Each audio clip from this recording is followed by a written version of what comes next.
Now come with me as we tour through the Oak Ridge room.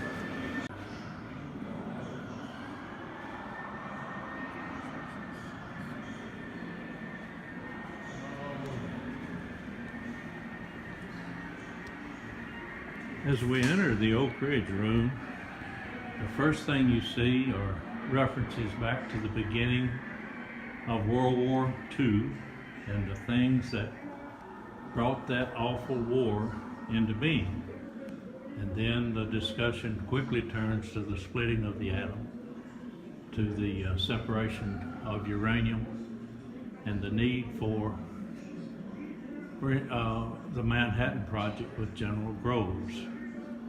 The first thing you witness is that these people who were living in this area at the time had to leave. This is a letter that was sent to Parley Raby, giving her notice that she had to be off of her property in a matter of weeks in order to make room for the Manhattan Project.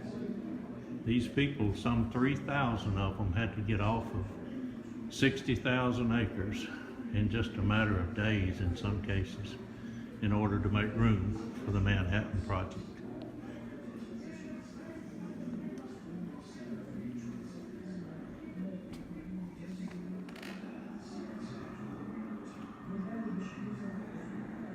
Construction of a new city started from these farmlands and the ridges and valleys, and quickly built a town that would eventually house 75,000 people. The 5th largest city in Tennessee, and it wasn't on any map. Built also in that city for the Manhattan Project, called the Clinton Engineer Works, was the X10 Graphite Reactor, built to prove you could produce plutonium in a uranium reactor, the world's first industrial scale atomic reactor. And then the K-25 gaseous diffusion plant, which was built to separate the uranium, and it continued to be used after the war and was operated up until 1964, actually separating all of the highly enriched uranium the nation has today. And the Y-12 National Security Complex, which was the electromagnetic separation process for the uranium separation for U-235, using something called Calutrons, stands for California University Cyclotron. This is a control panel of the Calutrons, and one of the stools where the young ladies would have sat that were just right out of high school and operated these Calutrons to separate that uranium. This is Gladys Owens, who worked here from January till August of 1945. She came back in 2004, and we did an oral history interview of Gladys. Gladys said she never knew what she was doing when she was working here, but she said she knew if she had any bobby pins in her hair, they'd just go and go stick to the wall somewhere, because of the largest magnets in the world at the time were here for these Calutrons. This is an example of one of the Calutron units. This is the sending unit here at the bottom, and the receiving unit up at the top. You can see the large magnets in the picture at the background. There would have been a Calutron between each of those pairs of magnets. The way a Calutron works is really simple. There's no moving parts in it. It's just the ions of uranium chloride goes between two magnets. The magnets cause the ions to bend. Centrifugal force makes the heavier ion make a slightly larger arc than the lighter 235 ion, which is what you need for an atomic bomb. But in 1,000 pounds of uranium ore, there's only 7 pounds of uranium-235. So you have to separate a lot of material just to get that little bit of uranium-235 needed for an atomic bomb. Also in this area are examples of the homes that were built. Here's a Victory Cottage. Some of the examples of the types of homes. They even had trailers here at the time. And hutments, one of the most simple forms of housing. And then there were the alphabet houses. Many different examples of the housing and the trailers.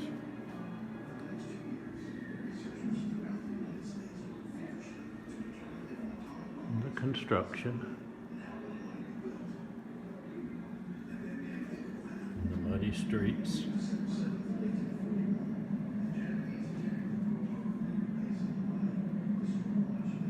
Oak Ridge was a 24-hour-a-day operation during the Manhattan Project. It was Jackson Square, the guest house that was the main part of the city. It was in the South at the time, and there was segregation. So there's a story about how the African American people came to this area and how they were treated differently than the white population. Sad to think about, but that's the way it was back then. I hate to say that Oak Ridge was the first school system to integrate in 1955, the high school and Robertsfield Junior High. It's a time during our history that's very difficult to deal with now and to even understand how that they would have treated the people the way they did. The African Americans, the men were put in hutments and the women put in separate hutments. The children were not allowed to come here until after the Manhattan Project. The war was over. Other examples over here are of the Hanford site, which was the W site, and the Y site, which was the Los Alamos site. Example of the Trinity test in 1945 and the bomb being dropped on Hiroshima on August the 6th in 1945. This is Trinitite, the glass that was created from the sand by the world's first atomic explosion at the Trinity site. There's even the story of Jumbo, which was a large metal container that was built thinking that they would use it to contain the plutonium if the Trinity test failed. By the time they got to the test, they decided that would not be necessary, and they didn't use it. Of course, one of the bombs, Little Boy, was dropped on Hiroshima, and the other one, Fat Man, dropped on Nagasaki. In 1949, the gates opened, and the public was allowed in. That's when the American Museum of Science and Energy, then known as the American Museum of Atomic Energy, first opened. It moved to this location in the early 1970s. And now in 2018 is moving to a new location at Main Street, Oak Ridge. What you're looking at here is called a short snorter. It's a picture of the dollar bill that was signed by all of the people who were involved in the Enola Gay.